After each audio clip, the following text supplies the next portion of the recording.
নমস্কার সকলকে। Microfinance job news YouTube চ্যানেলে আপনাদের সকলকে স্বাগত। যে কারণে আপনাদের সামনে আবার নতুন ভিডিও নিয়ে উপস্থিত হলাম যে এক্সিস ব্যাংকে মাইক্রোফিন্যান্স ডিপার্টমেন্টের জন্য ফিল্ড অফিসার পদে এক ইন্টারভিউ আয়োজন করা হয়েছে।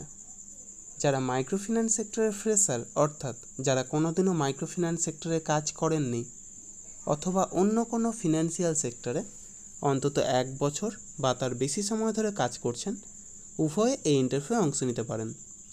পুরুষ মহিলা উভয়ে এই কাজের জন্য আবেদন করতে পারেন। বয়স হতে হবে সর্বাধিক 30 বছরের মধ্যে এবং শিক্ষাগত যোগ্যতা গ্র্যাজুয়েট অর্থাৎ যে কোনো বিষয়ে স্নাতক পাস হলে তবেই এই কাজের জন্য আবেদন করতে পারেন। তবে যারা অন্য কোনো ফিনান্সিয়াল সেক্টরে অন্তত 1 বছর বা তার বেশি সময় ধরে কাজ করছেন, তাদের ক্ষেত্রে যদি উচ্চ মাধ্যমিক পাস হয় তারাও আবেদন করতে পারেন।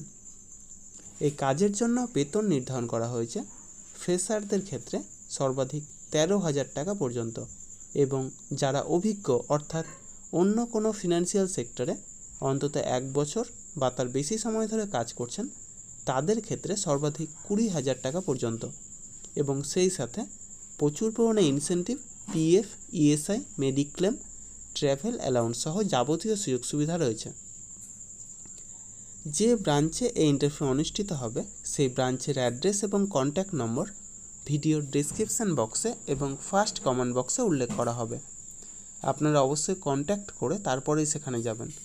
অবশ্যই Aadhaar card, voter card, PAN card, driving licence, সেই সাথে শিক্ষাগত যোগ্যতার যাবতীয় নথি নিয়ে সেখানে উপস্থিত হবেন এবং অবশ্যই আপডেটেড সিভি নিয়ে যাবেন। অর্থাৎ যদি কোনো ফিনান্সিয়াল সেক্টরে কাজের অভিজ্ঞতা থাকে তবে সেটা অবশ্যই সিভিতে উল্লেখ করবেন এবং সেই সাথে লাস্ট 3 মাসের স্যালারি স্লিপ অথবা এনওসি অর্থাৎ নো অবজেকশন সার্টিফিকেট নিয়ে সেখানে উপস্থিত হবেন। এই সমস্ত কাজের জন্য আপনারা কাউকে কোনো রকম টাকা দেবেন না।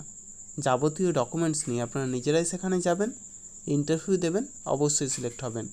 তার জন্য কাউকে কোনো টাকা দেওয়ার প্রয়োজন নেই। আর আমার ইউটিউব চ্যানেলটা অবশ্যই সাবস্ক্রাইব করবেন এবং সকলের সাথে শেয়ার করবেন। যারা বর্তমানে বেকার আছেন অথবা বেটার কোনো অপরচুনিটি অপেক্ষায় রয়েছেন, তাদের কাছে আমার এই বার্তাটা অবশ্যই পৌঁছে দেওয়ার চেষ্টা করবেন এবং সেই সাথে যারা এই ভিডিওটা দেখছেন অবশ্যই কোন জেলা থেকে দেখছেন অথবা কোন ফিনান্সিয়াল সেক্টরে কাজ করছেন সেটা কমেন্ট বক্সে জানাতে ভুলবেন না। ধন্যবাদ।